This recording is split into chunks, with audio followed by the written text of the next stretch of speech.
This video is not here to motivate you. Motivation is the reason you're still stuck. You don't need another push. You need something to break. Because the real problem isn't your discipline, your mindset, or your habits. The real problem is that your life is too comfortable to change and too painful to enjoy. If that sentence irritated you, good. This video is for you. Nobody tells you this early enough. Comfort doesn't feel like a cage. It feels like safety. That's why it works. You wake up. You scroll. You eat. You complain. You sleep. Nothing is wrong enough to force change, and nothing is right enough to feel fulfilled. So, you stay. People think rock bottom destroys lives. It doesn't. Comfort does. Because when life is unbearable, humans adapt. But when life is tolerable, humans rot. You don't hate your life. You just don't respect it. And respect is what creates action. That's why you keep planning instead of moving. That's why you consume content instead of building something. That's why motivation videos feel good, but change never happens. Your brain is addicted to almost. Almost ready. Almost confident. Almost disciplined. Almost successful. Almost is the most dangerous place to live. Because almost feels productive without producing anything. Here's the truth most people don't want to hear. You are not afraid of failing. You are afraid of losing your current identity. The version of you that knows what to expect, knows how to explain their situation, knows how to survive without risk. Change would kill that version, and your brain will do anything to protect it. That's why every time you get close to real action, you suddenly feel tired, feel confused, feel unmotivated, not because you're weak, but because your mind senses a threat. Growth feels like death to the old you. So, you negotiate with yourself. I'll start next week. I just need more information. This isn't the right time. No one tells you this part. If you wait until it feels comfortable to change, you will never change, because comfort is not the reward. It's the trap. And the longer you stay in it, the harder it becomes to remember who you were supposed to become. Discipline is overrated, not because it's useless, but because it's unreliable. Discipline depends on mood, and moods don't survive long days, bad sleep, rejection, or boredom. That's why the people who rely on discipline keep starting, and restarting again. Meanwhile, the people who actually change rarely talk about motivation or willpower. They talk about systems. A system doesn't ask how you feel. It doesn't care if you're inspired. It only asks one question: what happens next? Your current life is already a system. You wake up gives you check your phone. You feel pressure gives you escape. You feel bored gives you consume.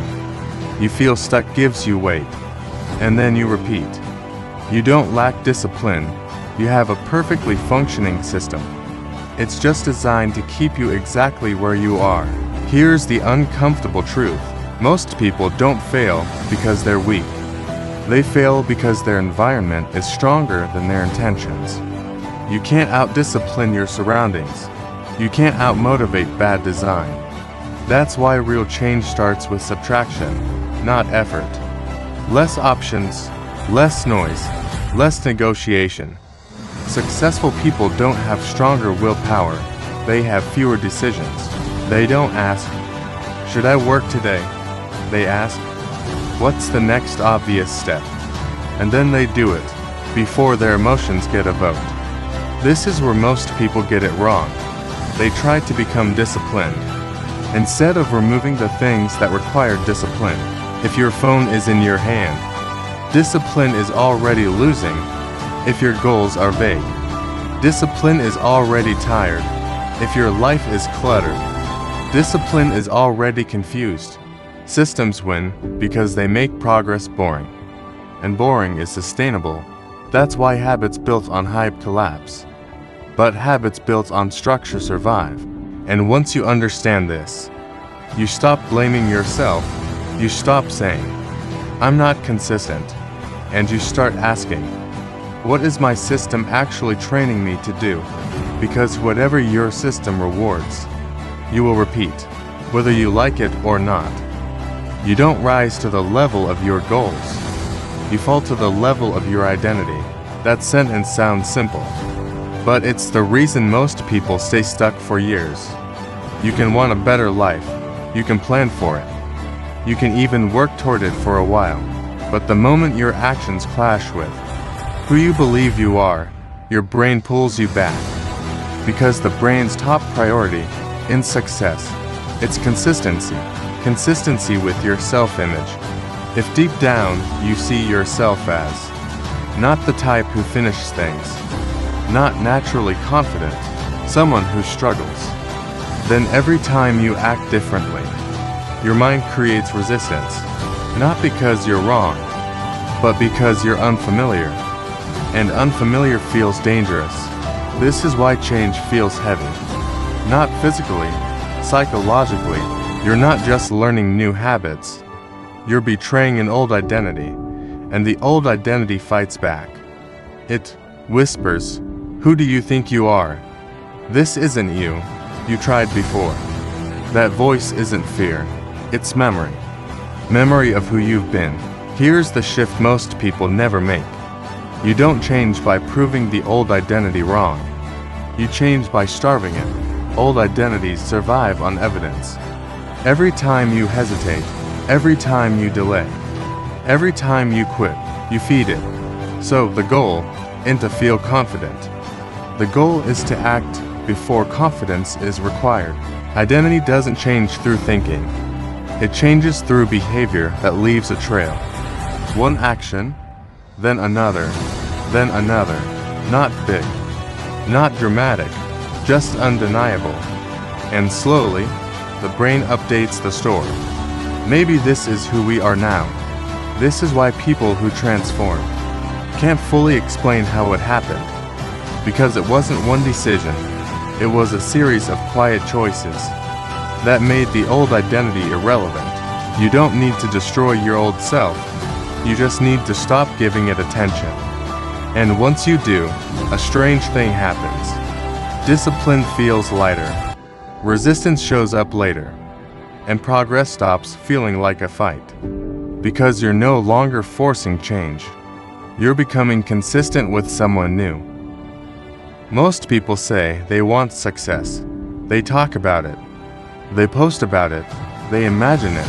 But their behavior tells a different story.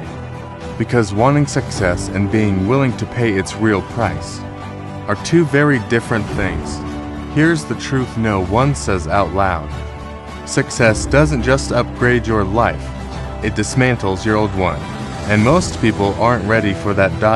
They think success means more money, more freedom, more respect. But they never think about what success takes away. It takes away familiarity, belonging, excuses, comfort in being understood. Success isolates before it rewards, and that's where most people quietly step back. Because failure is painful, but success is exposing. When you're struggling, people understand you, they sympathize, they relate. But when you start winning, you become a mirror. And not everyone likes what they see. So unconsciously, people sabotage themselves. To stay relatable, they stay average to stay accepted. This isn't weakness, it's biology. Humans are wired for belonging, before achievement. Thousands of years ago, being rejected from the group meant death. That wiring never left. So, when success threatens your place in the group, your brain triggers resistance. Not fear of failure, fear of separation. That's why the moment people get close to real progress, they slow down, they miss deadlines, they overthink, they self-criticize. They don't quit loudly, they drift quietly. Because quitting openly would mean admitting, I chose comfort over potential. So, instead, they stall. Here's another truth that hurts more. Success removes your right to complain. When you're broke, you can complain about money. When you're unhealthy, you can complain about energy. When you're stuck, you can complain about the system. But when you succeed, the excuses disappear, and responsibility becomes total. Everything becomes your fault. And most people don't actually want that level of ownership. They say they want freedom, but what they really want is permission to stay the same without guilt.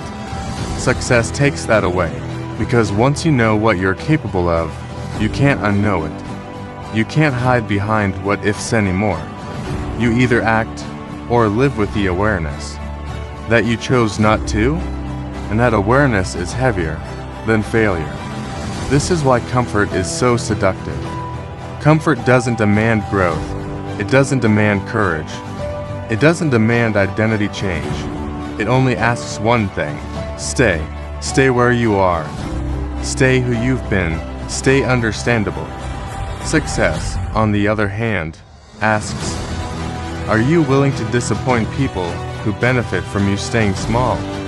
Because some people need you to stay the same, not out of hate, but out of self-protection. Your growth threatens their stories. If you succeed, their excuses look weaker. Their delay looks intentional. Their fear looks optional. So they'll joke, they'll doubt. They'll worry about you, not to stop you intentionally, but to slow you down enough to feel safe again. And here's the part most people never admit. Sometimes, the person holding you back is you, protecting them. You don't want to outgrow your environment, because then you'll have to choose between progress and proximity, between evolution and familiarity, and that choice hurts. That's why most people aim for enough success, enough to survive, enough to feel productive, enough to avoid regret, but not enough to transform, not enough to be misunderstood, not enough to be alone at the top of their current circle, because real success changes the way people treat you.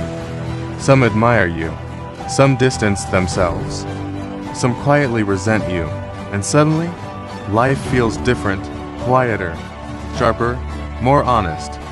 And most people don't want honesty, they want reassurance. This is why motivation alone never works. Because motivation promises gain, but hides the loss.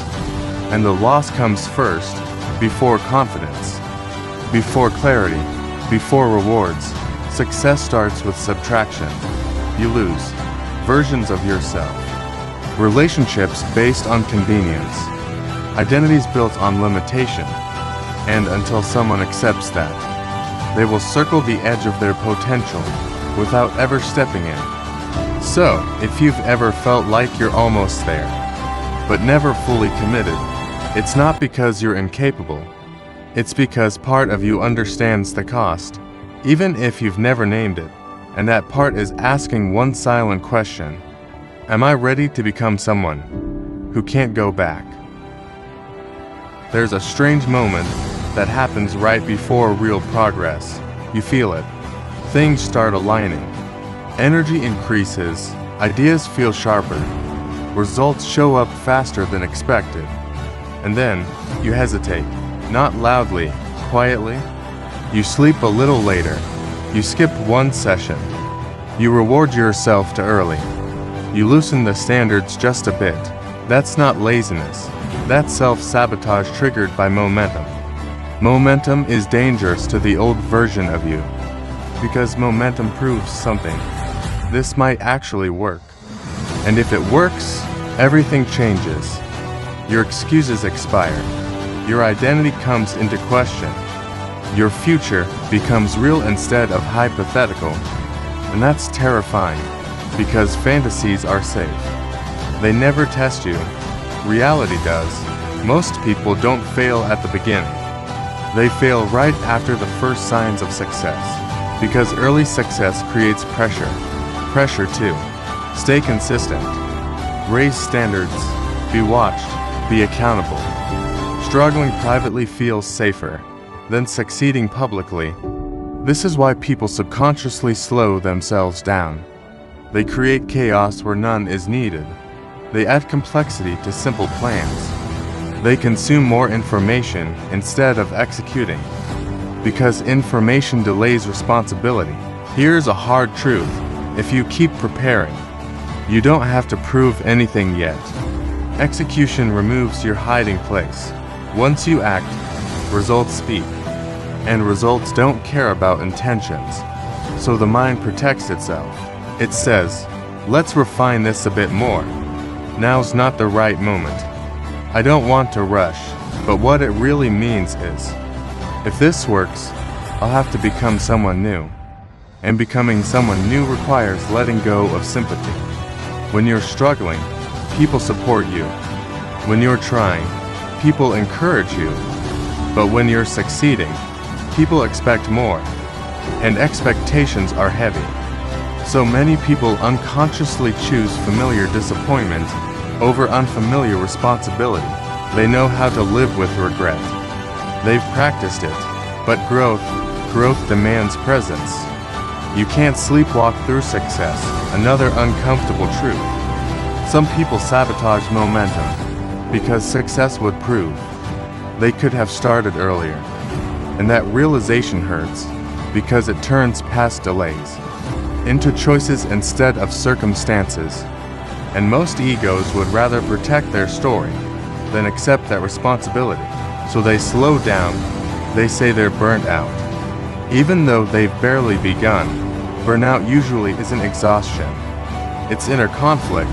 One part of you wants more. Another part wants safety. And until that conflict is resolved, progress will always feel heavy. That's why people say, I don't know what's wrong with me. Nothing is wrong. You're just standing at the edge of a version of life that won't allow you to stay the same. And your nervous system hasn't caught up yet.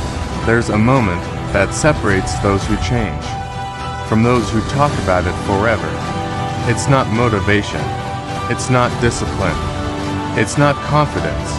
It's the moment you stop negotiating with yourself. Most people live in constant negotiation. I'll start tomorrow. I'll go harder next week. I'll take it seriously after this phase. Negotiation feels intelligent. It feels flexible. It feels reasonable. But it destroys momentum because every negotiation teaches your brain one thing. Your word is optional. And once your word becomes optional, self-trust collapses. Without self-trust, everything feels hard. You overthink simple actions. You doubt small decisions.